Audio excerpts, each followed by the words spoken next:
Salut à tous et on se retrouve dans une nouvelle vidéo où on va parler principalement de l'onboarding et pourquoi en fait c'est crucial et important de l'avoir tout simplement en fait dans votre application. Donc je vais vous montrer en fait pourquoi moi je l'ai principalement ajouté pour Myland et en fait l'impact que ça a positif en fait d'avoir l'onboarding dans mon application et aussi je vais aussi vous expliquer en fait pourquoi c'est très important de l'avoir dans votre application aussi et les impacts négatifs que ça peut causer si vous n'en mettez simplement pas un. Donc on va voir ça ensemble et restez jusqu'à la fin, il y a une petite surprise pour vous comme d'habitude. Donc voilà, j'espère que ça va vous plaire cette vidéo là, c'est parti. On se retrouve ensemble sur l'onboarding. Donc comment faire un onboarding plutôt excellent et de qualité?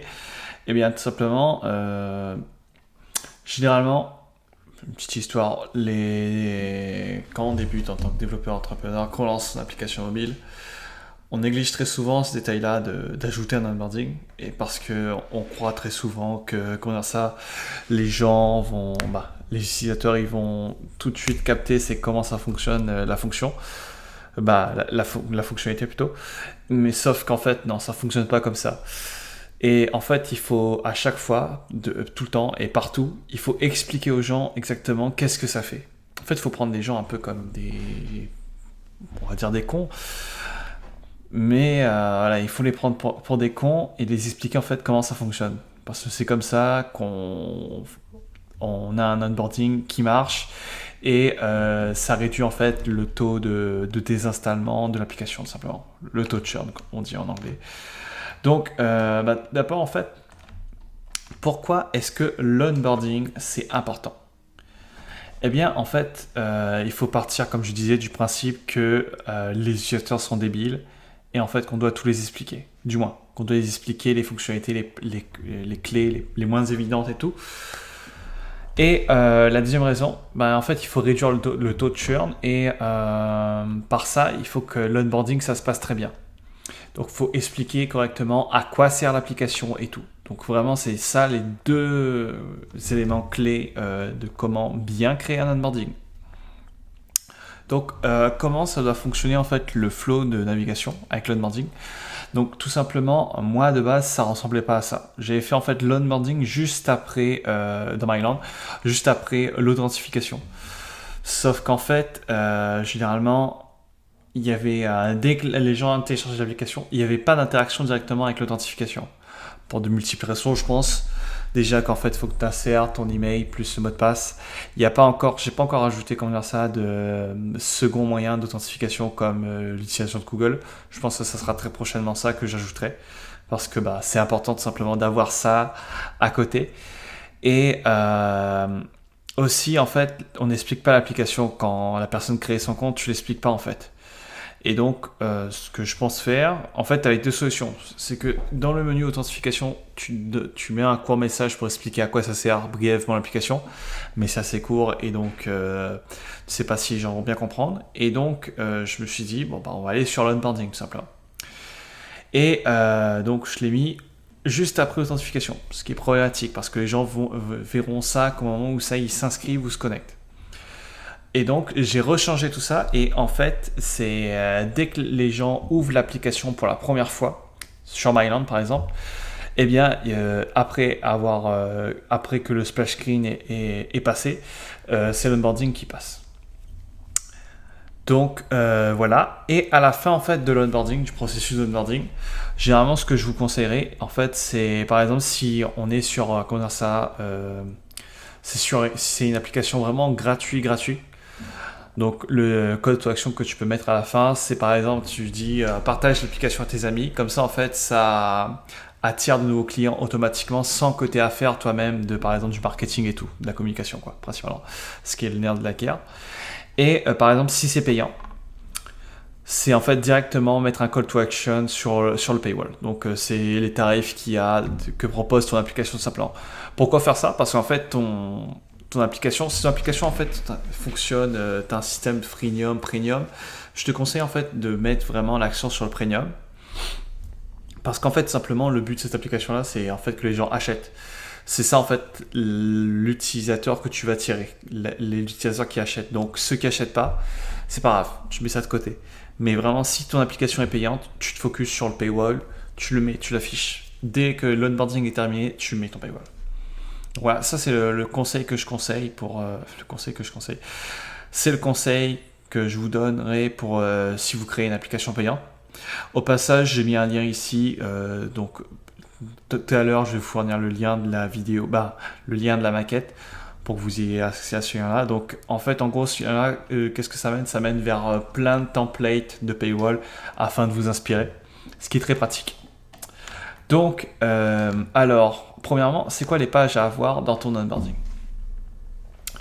Eh bien, tout simplement, il faut commencer par c'est quoi ton application? Donc, t'expliques en fait c'est quoi en fait l'application exactement, c'est un réseau social, un outil, etc. Vraiment simple. Là, par exemple, moi j'ai mis le titre, c'est quoi, et après la description, c'est vraiment les détails de ce que ça dit l'application. Ensuite, pour qui, quand l'utiliser, par exemple, tu peux aussi mettre en avant les use cases, c'est très pratique et tout, afin d'aiguiller, comment dire ça, l'utilisateur dans son utilisation. Et pour qui en fait, directement en fait quand tu mets quand l'utiliser, pour moi ça définit pour qui en fait automatiquement. Donc par exemple moi dans ce cas-là j'avais mis les voyageurs, les gens qui aiment, bon là il n'y a pas la description, mais il faudrait peut-être que je retrouve la page pour vous. Mais par exemple ici c'est les voyageurs, les gens qui sont curieux, les gens par exemple qui viennent déménager dans une nouvelle ville, ils savent pas quoi faire dans cette ville-là exactement, ou les gens qui aiment bien sortir, faire des fêtes et tout, donc voilà. Ensuite, on va faire la démonstration des fonctionnalités. Donc, on va se focus sur les fonctionnalités principales. Parce que si, en fait, ne vous focussez pas sur les fonctionnalités banales et vraiment, en fait, en général, dans toute site application, par exemple, comment modifier ta page de profil, ta photo et tout, ça, les gens n'ont pas besoin. L'accent que vous devez mettre, c'est principalement sur la fonctionnalité principale de votre application. Voilà. Donc voilà pour ce point-là. Et à la fin, comme je l'avais dit dans tout en haut, c'est mettre un call to action.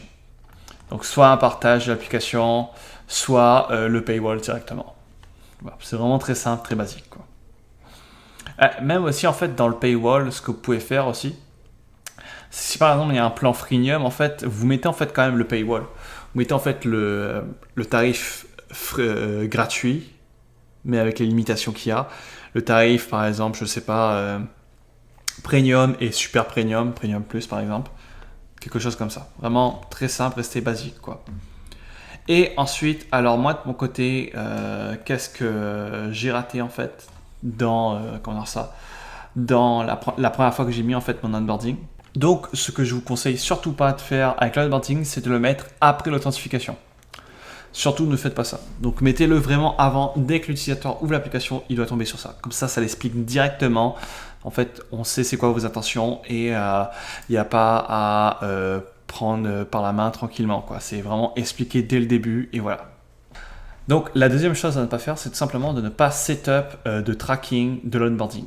Pourquoi ça en fait? C'est très important de setup un suivi sur l'onboarding, par exemple avec Firebase, Analytics, etc. De savoir en fait quelle page marche le mieux pour l'utilisateur, quelle page convertit le mieux en fait. C'est par exemple durant tout le processus, votre c'est quoi n'est pas bon, tout le monde quitte à partir de cette page-là. Donc il faut corriger en fait les problèmes qu'il y a dans cette page-là. Et même chose pour les autres pages, quoi. Donc vraiment, ça permet en fait le tracking de mieux savoir où le problème a lieu dans l'onboarding et de le corriger pour avoir un onboarding mieux fait. Et donc voilà, donc dans les doux, afficher l'onboarding la première fois que l'utilisateur ouvre l'application. Une seule fois, l'onboarding, ça suffit amplement. Ensuite, inclure les différentes pages à avoir dans l'onboarding comme on a vu ensemble, ces 4 pages-là, ces 4 types de pages-là. Et ensuite, faire le tracking de données avec par exemple Firebase Analytics. Donc, principalement sur quelle page il s'arrête, est-ce qu'il complète vraiment tout le processus de l'onboarding ou pas, est-ce qu'il désinstalle, à quelle page il désinstalle l'application. Donc voilà, vraiment c'est très basique. Et c'est ça en fait les données que vous devez traquer à tout prix dans votre application pour ce qui est du processus d'onboarding tout simplement. J'espère que cette vidéo t'a plu et au passage, j'ai quelque chose à te proposer. Si tu souhaites bénéficier tout simplement de la fiche que j'ai utilisée tout à l'heure dans cette vidéo-là pour le onboarding, tout simplement, tu as juste à cliquer sur le lien en description. Et en bonus, si tu souhaites tout simplement bénéficier de l'analyse de ton application par moi-même et que je te refasse, voire même une vidéo, je pense que je sectionnerai, soit je ferai une vidéo cas par cas ou une vidéo dans l'ensemble, une très grosse vidéo qui résume les peut-être 10 ou 5 personnes qui souhaitent que j'analyse tout simplement l'application. Donc voilà. Donc j'espère que ce cadeau va te faire plaisir principalement. Et pour finir, tout simplement, pense à t'abonner et à liker cette vidéo-là. Et on se retrouve pour une nouvelle vidéo.